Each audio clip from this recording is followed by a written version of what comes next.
Captain Vijayakanth அண்ணா வந்து இறந்துட்டாருன்ற விஷயம் வந்து இப்ப கேள்விப்பட்டேன்.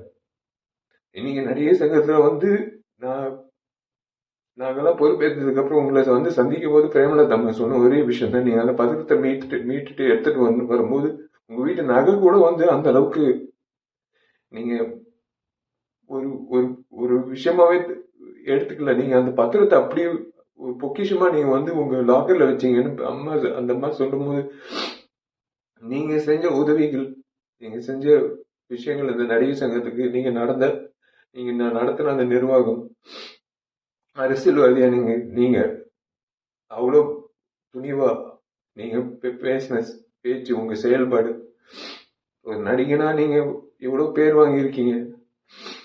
ஆனா ஒரு மனிதரா பேர் வாங்குறது சாதாரண விஷயம் இல்ல. சில நபர்கள் தான் ஒரு மனிதரா நீண்ட நாட்கள் அந்த பேர் நீடிக்கும். அந்த அந்த வகையில நீங்க இருக்கீங்க.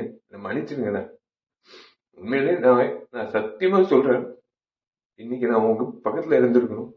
முறையா உங்க பக்கத்துல இருந்திருக்கணும். உங்க ஆத்ம சாந்தி அடையணும். நீங்க நீங்க நல்லா இருக்கணும். சத்தியமா உங்க பேர்ல நான் கண்டிப்பா கண்டிப்பா வந்து உங்க பேர்ல நான் கண்டிப்பா வந்து மேற்கொண்டு நல்லது பண்ணணும்னு இன்னும் தோணுதுன்னு. அவ்வளவுதான், வேற ஒன்றும் சொல்ல முடியல. உங்களுக்கு நான் பண்ண வேண்டிய ஒரு விஷயம் இதுதான் நான் நினைக்கிறேன்.